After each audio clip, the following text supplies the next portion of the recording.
बोलो शंकर भगवान की जय। शिव महापुराण की जय। शिव भक्तों का आख्यान। श्री कृष्ण बोले, हे उपमन्यु जी, शिव जी की अर्चना से जो शिव भक्त हुए हैं और उन्हें जो सिद्धि प्राप्त हुई है उसका वर्णन कीजिए। उपमन्यु बोले, हे श्री कृष्ण, हिरण्याकश्यप ने शिव जी की अर्चना वंदना की तो उसे उन्होंने 10 लाख वर्षों तक इंद्र का निष्कंटक राज्य प्रदान किया। उसने इतने वर्षों तक इंद्र को अपना दास बनाए रखा था। सतमुख नामक दानव ने शिव जी की आराधना करके 1000 पुत्र प्राप्त किए थे।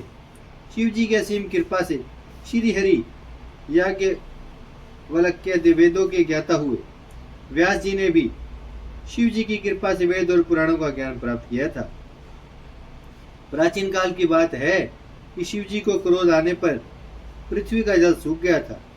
जब देवताओं की प्रार्थना पर अपने कपाल से उन्होंने जल को निकाला था।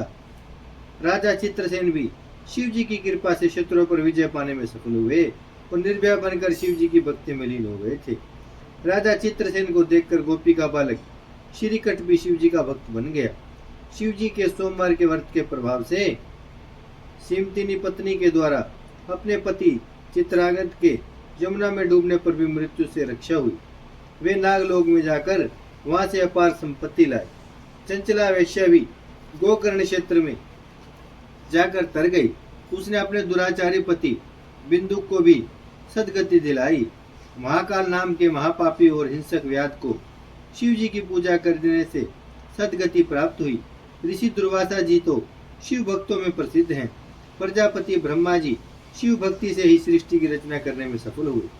मार्कंडेय मुनि शिव जी की अर्चना करने पर ही अमर तथा शक्ति संपन्न हुए। शांडिल्य ऋषि संसार में शिव भक्ति के कारण प्रसिद्ध एवं पूजनीय हुए। हे श्री कृष्ण, इस प्रकार शिव की पूजा अर्चना करने से अनेक व्यक्तियों को सिद्धियां प्राप्त हुई हैं। आप भी शिव जी की अर्चना करके पुत्र प्राप्त करें। शिव महात्म्य वर्णन। ऋषि उपमन्यु बोले, हे श्री कृष्ण, आप शीघ्र ही शिव जी की तपस्या द्वारा उनके दर्शनों को प्राप्त होंगे। आपको अपने समान ही पराक्रमी पुत्र शिव जी की पूजा से प्राप्त होगा। मैं आपको एक मंत्र बतलाता हूँ, उसके जपने से निश्चय ही आपको शिव जी के दर्शन प्राप्त होंगे। यह मंत्र सभी मनोरथों को पूरा करने वाला है। यह मोक्ष तथा स्वर्ग प्रदान करने वाला पंचाक्षर मंत्र ओम नमो शिवाय कहलाता है। इस उत्तम मंत्र को परिणव पूर्वक करना चाहिए। सनत कुमार जी बोले, हे व्यास जी, इस मंत्र की महिमा बताते बताते उपमन्यु को 8 दिन और 2 घड़ी का समय व्यतीत हो गया था। 9वें दिन श्री कृष्ण ने उपमन्यु से इसकी दीक्षा ग्रहण की। श्री कृष्ण जी ने जटा जूट बांधकर और एक पैर के अंगूठे पर खड़े होकर एकाग्रचित्त से 15 महीने तक कठोर तप किया। 16वें महीने के लगते ही भगवान शिव पार्वती प्रकट हुए। भगवान श्री कृष्ण ने उन दोनों को प्रणाम कर अनेक प्रकार के स्तोत्रों की स्तुति की।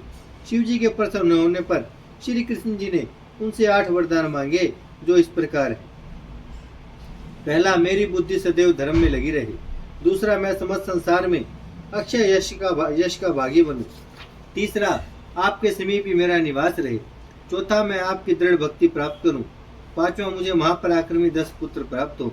छठा, युद्ध में घमंडी शत्रुओं पर मेरी विजय हो। सातवां, समस्त योगी पुरुषों का मैं प्यारा बना रहूं। आठवां, मैं हमेशा आपकी भक्ति में लगा रहूं। श्री कृष्ण के इन वरदानों को मांगने पर परम कृपालु महादेव जी ने तथास्तु का।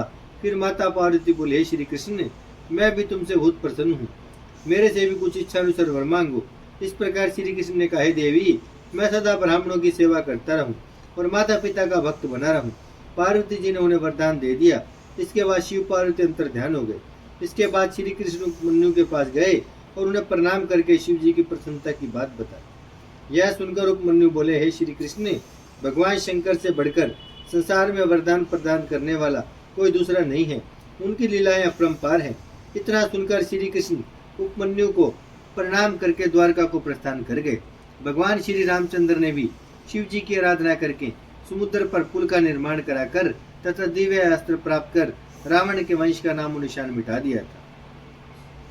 भगवान परशुराम ने भगवान शंकर की आराधना करके कामधेनु का हरण करने वाले सहस्त्रार्जुन का वध किया था और 21 बार पृथ्वी से क्षत्रियों का नाश किया था। चक्षासु नाम के मनुपुत्र वशिष्ठ जी के शाप से मरुस्थल में जाकर मृग बने थे। वे भगवान शिव जी का ध्यान करते रहे, फिर भी दंड कारण्य में रहने लगे।